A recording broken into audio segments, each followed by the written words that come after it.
All right. Hey, everybody. Hey, everybody. We have Earlene.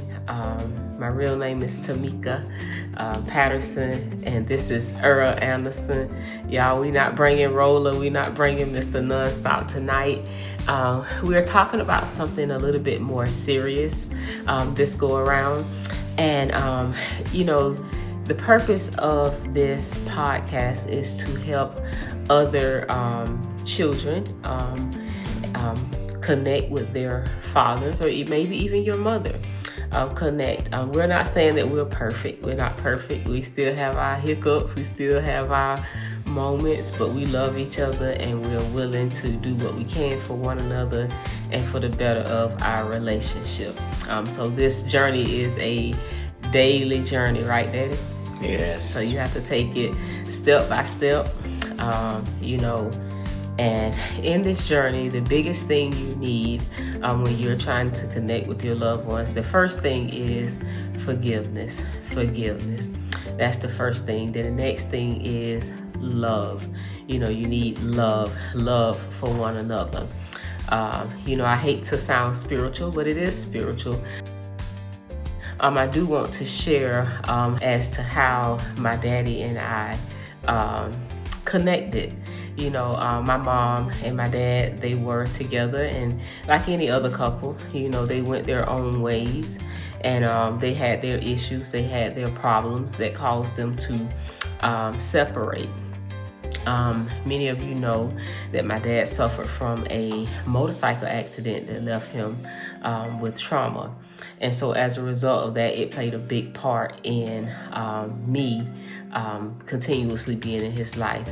So I just want to say that when I was a little girl, I'm a dreamer. And so when I was a young girl, I can't even remember how old I was, but I was very young. And the Lord had showed me my dad at a house, and it had like a little white fence. And he showed me and he told me in that dream that I would have to take care of my father at some point. And so not knowing that was going to happen because I was young. And so, a lot of times we dream things and we just like, okay, after a while that was a dream, or either we forget the dream.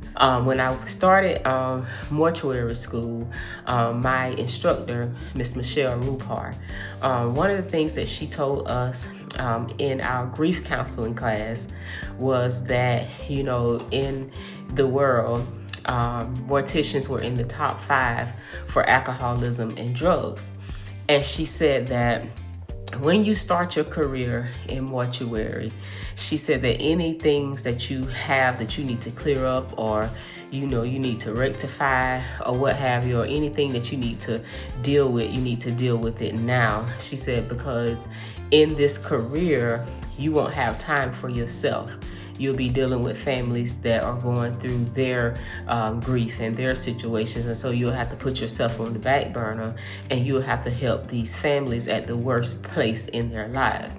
And so when she said that, I said, Lord, I want to connect with my daddy. I said, Lord, if you set it up, I said, I'll do it. I said, I'll go through with it. So not knowing that my daddy's brother, your brother's name was Oliver. His name Oliver? Yeah. Or is it Randy? They call him Randy. Okay. So my Uncle Randy died, and at that moment, I was actually doing my internship or apprenticeship at the funeral home in Waynesboro.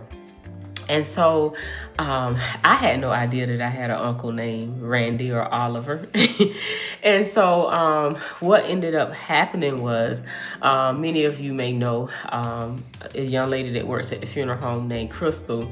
Whenever I have my hair very short, many people mistaken us for twins, or either think that I'm her or vice versa.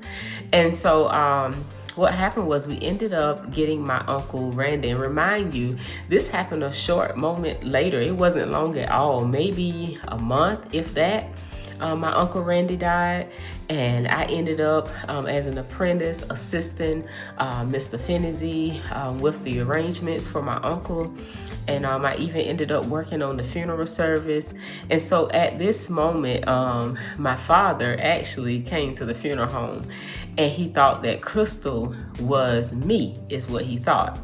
because she said to me, Tamika, your dad came to the funeral home and he was looking at me and he was talking to me and he was asking her, did she know who he was or whatever?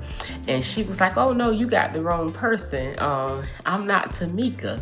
And so what ended up happening, I ended up working that service. And I'm just going to tell y'all, we're going to be very transparent with this process as much as possible. We're going to be very transparent with what we can because we really want to help some people. I do understand that some people's, their relationship is not what mine is. Your issue or your problem as it relates to your connection with your father or your mother may not be what mine is or was. And I do use the word was and is because we're still healing. We're still going through the process, and growing closer and closer. We're very close, but we're getting closer and closer as we're, beginning to learn each other. He's beginning to learn my ways, and Lord have mercy, I'm beginning to learn his ways. And he's a cool fella, he got his way just like me. I got my way. And I'm sure if my mom is watching this, she's probably saying, yeah, y'all both alike, because she says that all the time. I'm just like my daddy. But backing up, I ended up going to the home. You know how the funeral home, we go to the home and we pick up the family in the funeral home cars. And so y'all, as I was at the home, because I was at my aunt's house, and when I was there, I really had anger on the inside of me. Like, anger was like just taking over me. I really was so angry on the inside, and my daddy probably is going to hear some things for the first time, but I was really angry with my dad, because there was a lot of stuff that I didn't understand, as it related to his trauma, from the accident. My mom, I gotta say, she's always been a dynamite mother as it pertains to not making me view my father in a bad way. She's always let me know that my father loved me, and that before he had the accident, he was very present in my life. And, she did say, relationships and things, and they just grew apart, or whatever. So, I just gotta give her thumbs up, because I do believe that if she would have been that mother that downed the daddy, that we probably wouldn't have been where we are today. But she and my family have always, let me, I've only heard like good things about my father. Now, they used to say, Daddy, that you would fabricate a little bit, but they would say that. But what do we expect when he was rolling Mr. Nonstop? What do we expect? So as we're at the house, getting the family together, ready for my Uncle Randy's service, here comes my dad walking up. And at this time, y'all, I didn't call him Dad. What I used to call you? Girl. Yeah. And you didn't really like that, did you? No. Yeah, how that made you feel? Bad. It made you feel bad. And so I used to call him Earl. I would be like, so when I got ready to call the names or what have you for those to ride in the car, even for the lineup at the church, I call him by his name. And y'all, I was so mean, because I didn't want to make eye connection with him. I didn't want him to say anything to me, because I had this mindset that, my mama put all the work in. My mama was the one, here for me. My mama is the reason that I'm where I am. My mama had to do this, by herself. This was what I was thinking. Not saying all these things are true, let me say that, but this was just what was in my mind about the situation. This is what was causing me to be angry on the inside. Now, I gotta say, there was other anger that was contributed to why I was the way I was, because, my dad had his situation, and sometimes life, our setup or how we are will cause us to have to maybe do some things we don't want to do, say some things we don't want to say. And so with my dad, with that was a whole nother, story itself, as far as like words that was spoken or things that was said that caused me to be even more angry on the inside. And we ended up going to getting to the funeral service, lining up the people, everybody getting in the church. So once the funeral is over, my dad decides to approach me after the funeral service. He decides to walk up to me, and y'all, I had to ask the Lord to forgive me because I was very disrespectful to my daddy. And he'll tell you now that I used to say, Daddy, and I tell him frequently now, I say, Daddy, I say, I'm so sorry. I was so mean. I was so like disrespectful to you. And he'll say all the time, no, that's okay. You wasn't disrespectful. But I know the truth. I was straight up mean and disrespectful. And I just want to say to you who are watching, you even, no matter what your father say, no matter what your mother say, because there's a situation already, they're not going to want to make the situation worse than what it is. So even in this process, you really have to be able to look at yourself and tell yourself the truth about yourself. And so I came to the place where I was able to look at me and say, you know what, Tamika, you really were disrespectful. You really are angry on the inside. Tamika, you really want a relationship with your father. And so this is why you are acting the way that you're acting. You're acting out because this is what you desire, but you're just hurt and you're just scared that you're going to be hurt again. You're just scared that you're going to put your heart out there again and you're going to be hurt. And so rather than you do that, you're using your anger and you're using all that you're doing as a defense to protect yourself.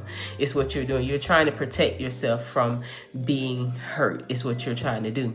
So my dad walks up to me after the service and he's like, Tamika, are you coming over to the repast to the repast with the family, which was over at my aunt's house? And I said to my daddy, and I pointed my finger like this at him. Do you remember, Daddy? Mm-hmm. And I said, don't be asking me, am I coming or whatever to the repast? You're not going to do what you've been doing before, and you're not going to keep lying to me, is what I was saying. And I said some other stuff. And I remember Crystal Preston stepping in and intervening. Thank you, Crystal. She intervened and she said to me, Tamika, don't do that out here. Don't do that out here. Don't do that to your daddy.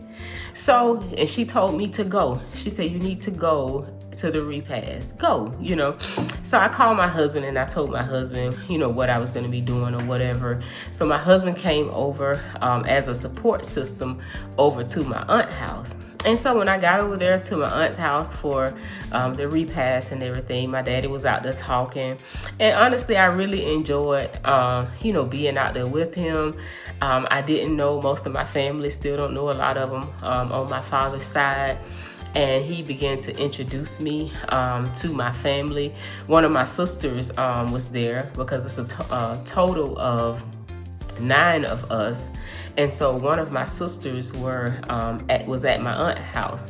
And so I already knew her because as a child growing up, my mama, she always made sure that I knew, who she was, along with some of my other siblings that she knew were children to my father. That was another good thing that I gotta give a shout out to my mama for, because if she knew that my dad had some children, she always made sure that I knew that those were my siblings. And she always, when we were in the store or whatever, would say, this is your sister or whatever. And even communicating to a certain degree with some mother. So I just want to give her a shout out because she really did that, and this is important. I keep reiterating and I keep saying shout out to my mom because this is an important part, even for mothers that are listening now, mothers that have young babies and maybe the father is not present, mothers that maybe your children are grown. It's never too late, for correction and change. You need to understand that if you're wanting a relationship to be between that father or between that mother or whomever, you can't put poison in them and expect them to, get to a place where they're going to come together. And so that is so important for the parents that are watching this video, whether it be a man or whether it be a woman, because sometimes men bash mothers. And so we have to be careful about that. Yeah, they may be on drugs, or yeah, they may have done what, but it's our duty to make sure that our children don't have added negative and anger because of things that we put inside of them. And so I just want to thank my mom, for that, because it has been so helpful with this process, although we were so distant.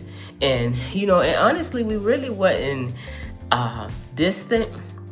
I believe I was suffering from separation anxiety. I'm not a psychologist, but just from what I read, I believe I was suffering from separation anxiety, because as my family reflects and tells me that my dad and I were very close when I was a baby. And Daddy used to say I used to be right up under you everywhere you went. If I needed my hair combed and he didn't stay there, then they couldn't get my hair finished.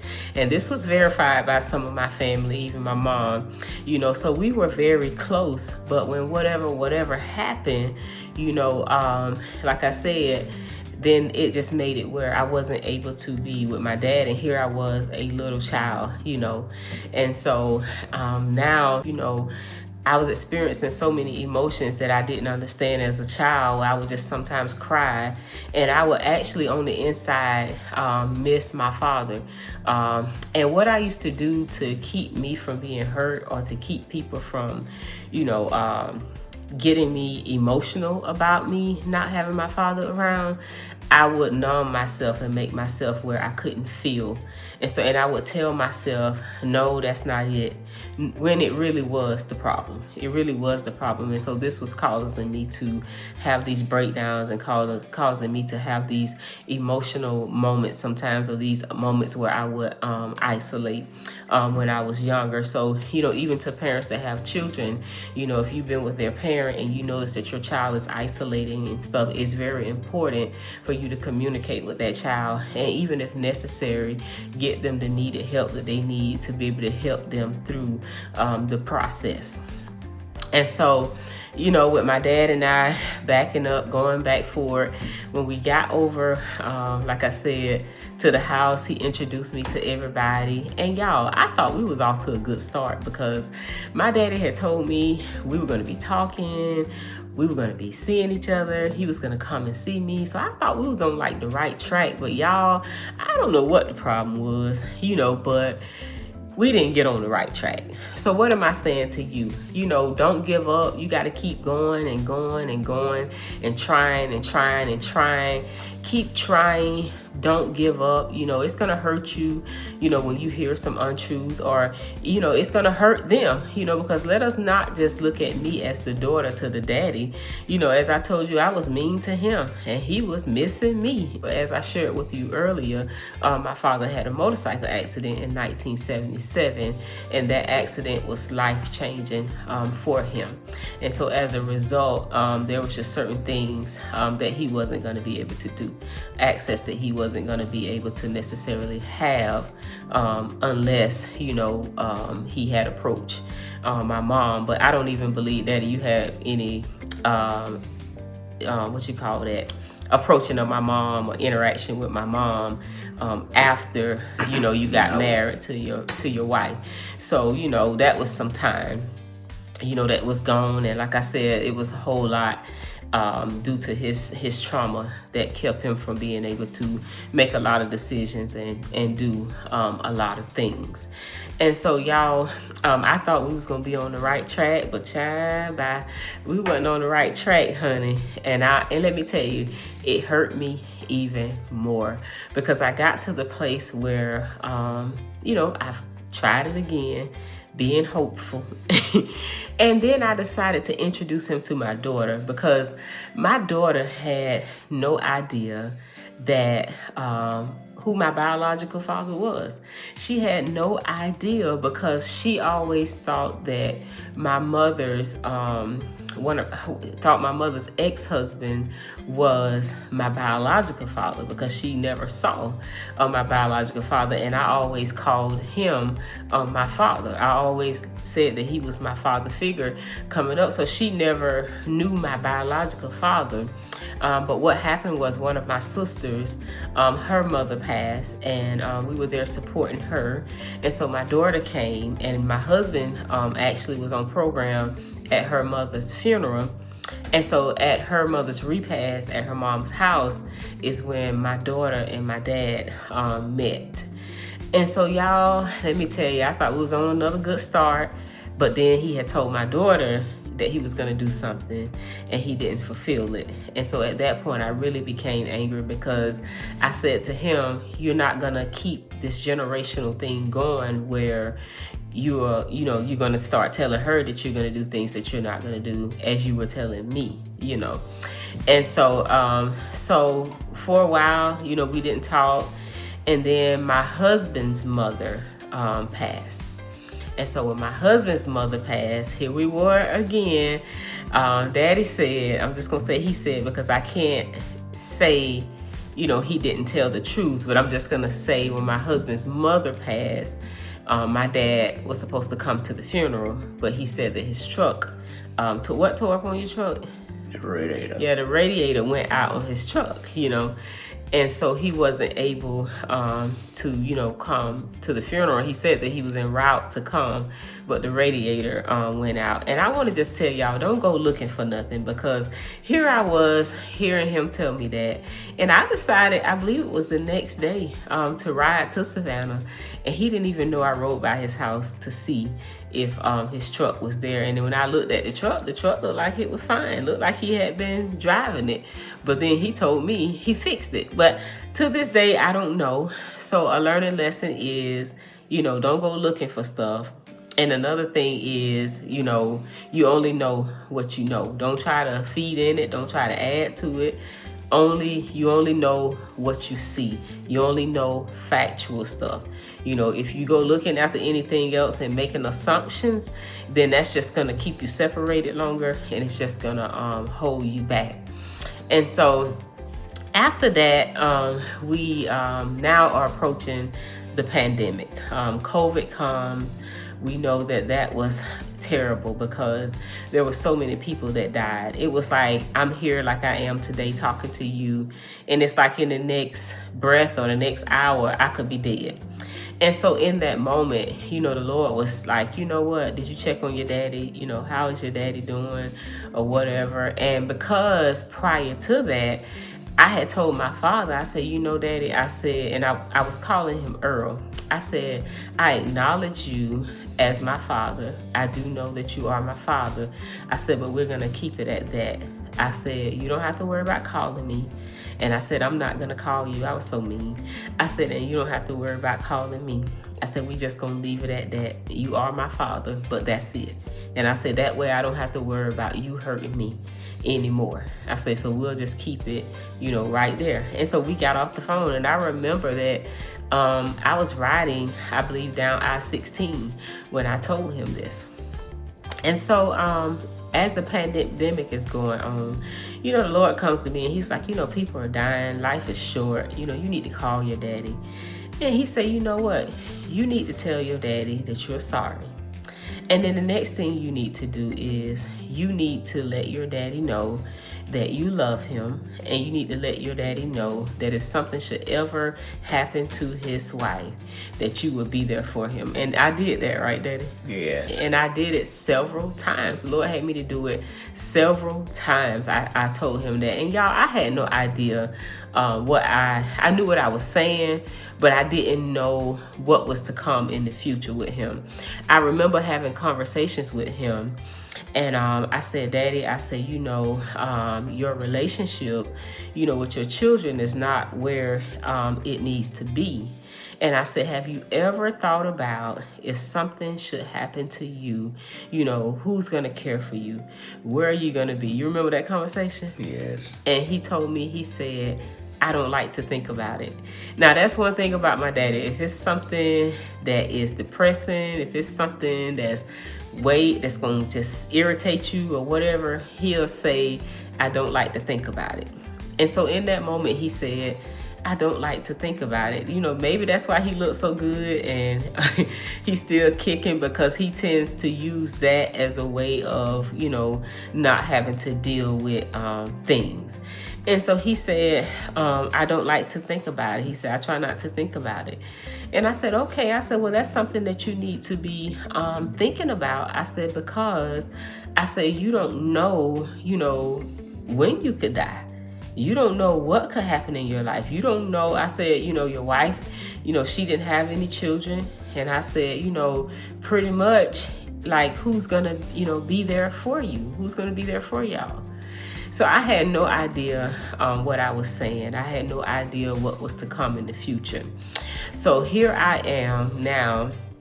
I've opened a salon up in Waynesboro. I'm doing my internship pretty much in Waynesboro. But then one night, it was like I was here in the den, and the Lord just told me, because I had kind of took a little bit of break, somewhat of a little bit of break of doing funerals during the pandemic.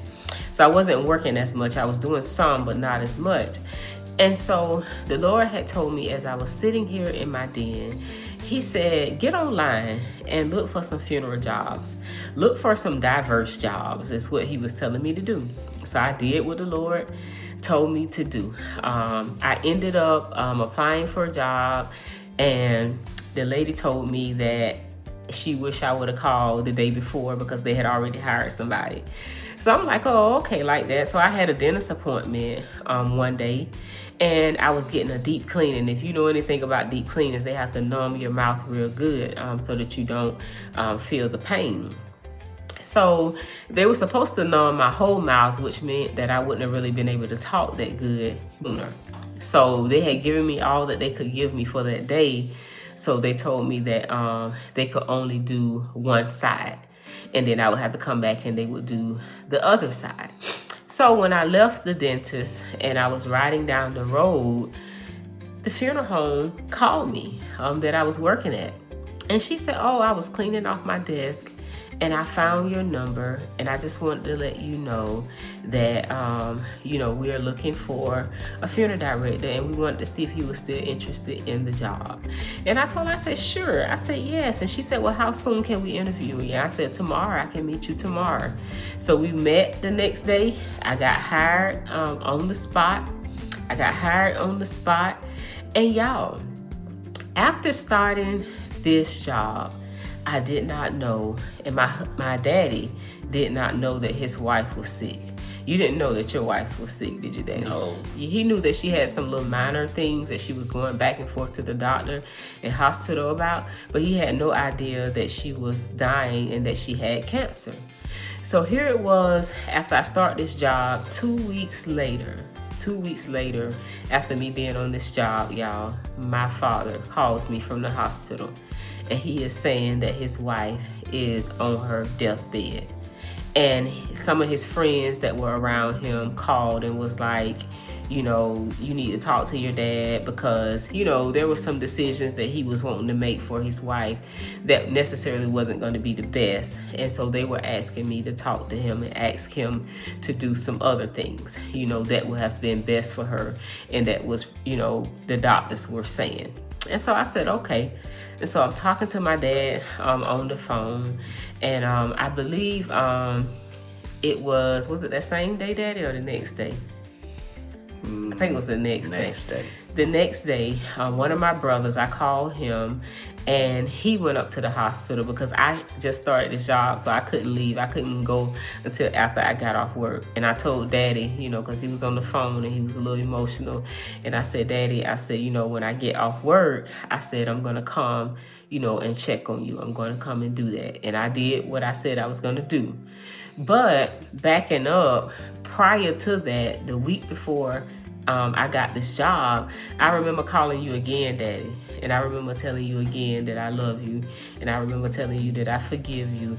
But the thing the Lord told me to tell my daddy that helped us get to the place where we are today, the Lord said to me, he said, Tamika, he said, you can't change anything that you have done to other people. He said, so don't expect your daddy to change what he has done in the past. And I think right there is the biggest thing as daughters, as sons, even sometimes as parents, looking at our children, we are expecting people to change who they are and what they have done, but not looking at ourselves, realizing that we have error too. It may be in a different place in your life, but you have error and you have shortcomings somewhere, and you can't change that. And so the Lord was like, you can't change anything you've ever done. You can't change things. So therefore, give him the grace and don't expect that of him. And he said another thing that you need to do. He said, don't expect, he says, meet your father where he is. He said, meet your father where he is, because y'all, and my daddy will tell you, we very transparent with each other. But what I used to say about you all the time, Daddy, what I used to say, I said, he ain't tell me the what? The truth. I said, he ain't tell me the truth. So the Lord told me, he said, meet him where he at. Don't put him in a position to lie to you. So basically, if he come and see you, good. And if he don't, good. If he call you, good. If he don't, good. Just don't have no type of expectations. Just meet each other wherever you are. Is what you do. And that's what I did. That's what I did on my part. That's what I did. And I want to just say my daddy's heart has always been open for me. My daddy has always loved me, and my daddy, he wasn't a deadbeat daddy. He did make sure that he took care of me. The only part that we were missing was just having this relationship that we have on a daily basis. And that's what I desired. So, somebody else's situation may be different, where your father wasn't there financially or nothing, and I do want to say to fathers, as I told my daddy, finances ain't everything. Finances is just a part of it. But, you need that relationship. You need that connection. That's the biggest part of it. And that's what I was desiring and wanting. And so, ironically, like I said, when I decided, in 2020 to really just meet my daddy where he was, then we really began to bond with each other. And, it's just amazing how God was doing what he was doing to bring us together, because the Lord knew that I needed my daddy, and he knew that my daddy was going to need me. And so here we are today, here we are today bonding. And guess what? We live together now. We live together. So we are together every day. My father, his wife died, and he's 82, and the doctors had recommendations of him not to live alone, so here we are here, and he is making his home a part of this home, adding on to the home. So, like I said, we are here together, on a daily basis, and I'm doing whatever I can to make sure that he is happy and good, and, vice versa, here. And so our relationship has grown so much. Whenever you see us out, most of you always see us just like this, how we're sitting. You always see us all over each other like this, or him kissing on me. He loves for me to be rubbing in his head and all over him like this. This may be irritating to some people, but if you don't do this, then he feels like you don't love him and something wrong, if you're not doing all this extra stuff to him. So this is required from me to him, And so, and I love my daddy, and I love my mom too.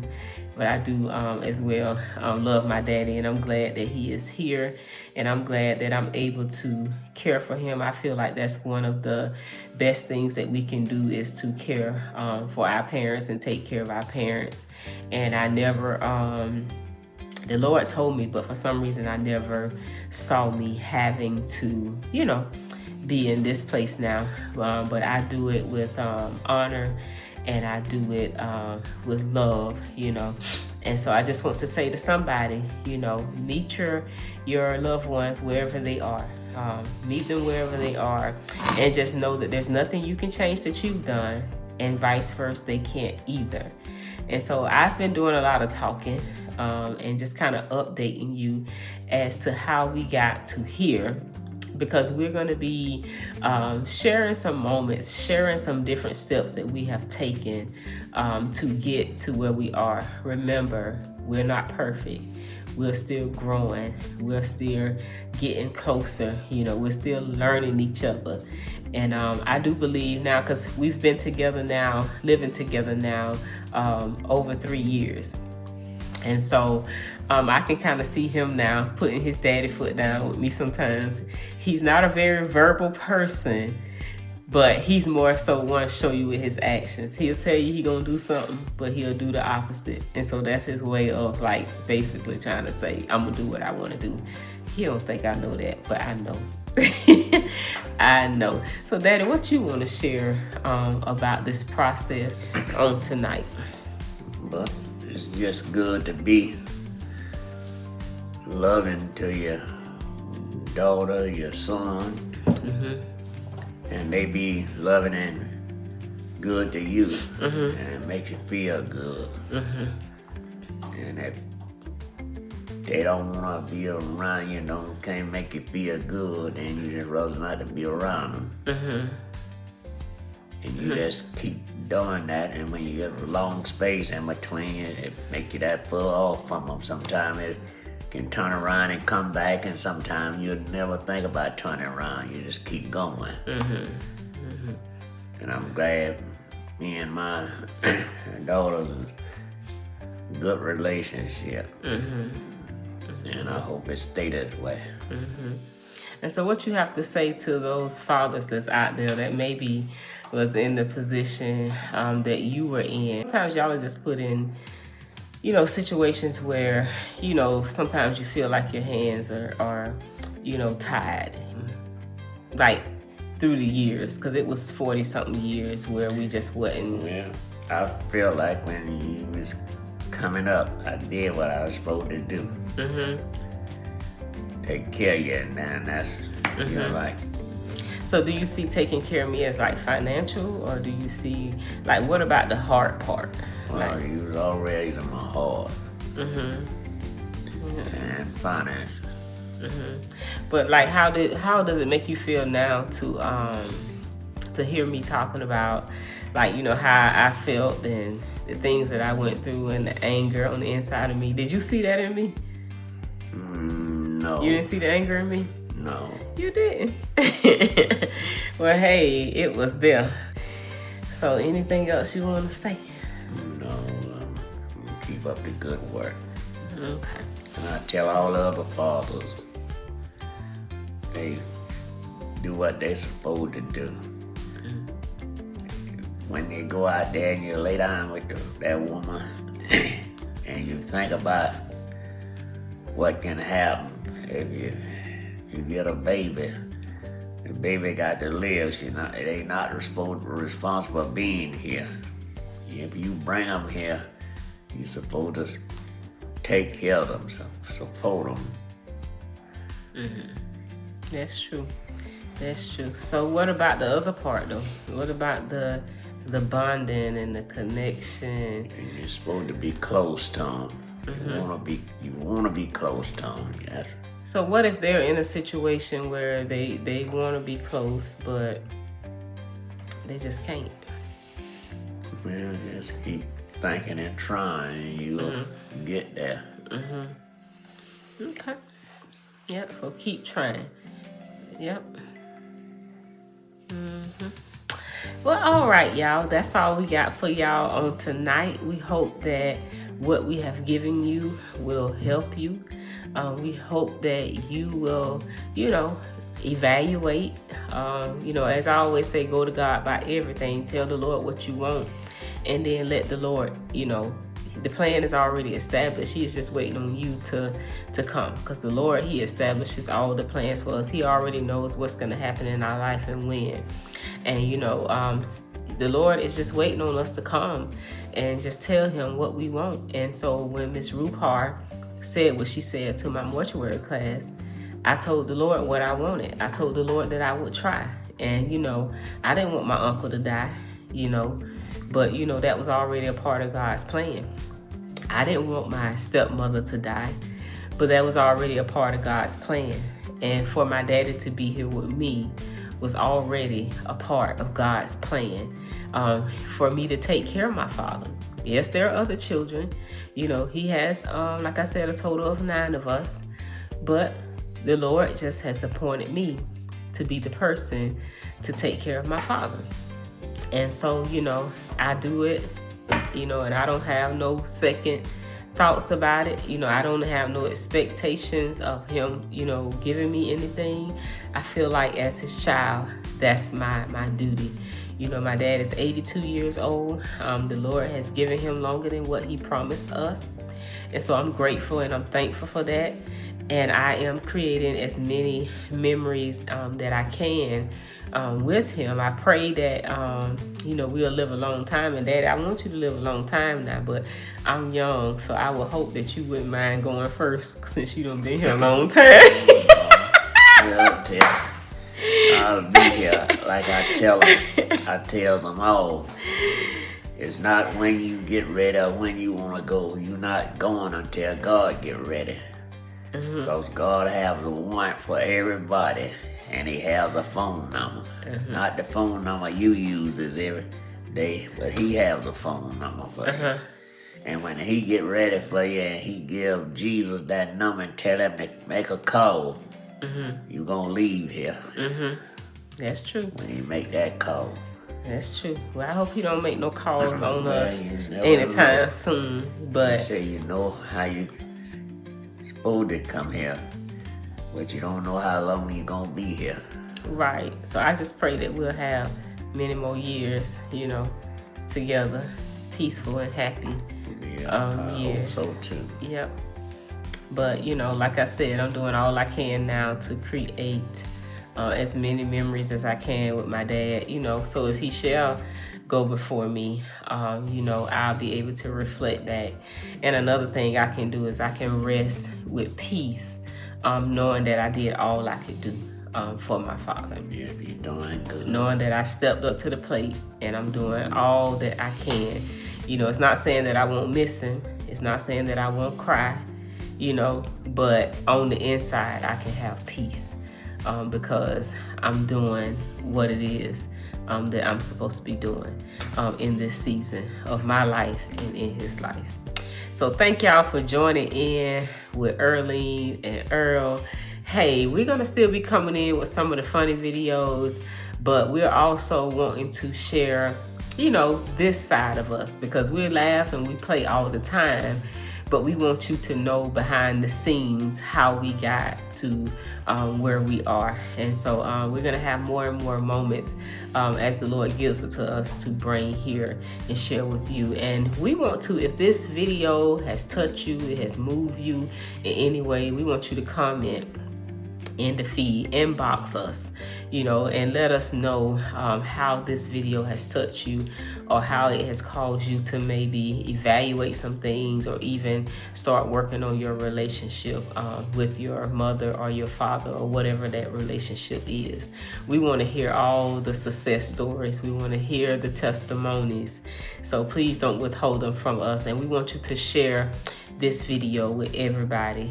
We do have I have a YouTube page, Real Sisters in Christ, where you will find the videos of Earlene and Earl there as well. So please, please, please subscribe to our YouTube page. We need for you to follow us, and we need for you to hit share on Facebook And we need for you to share on YouTube. So thank y'all and be blessed.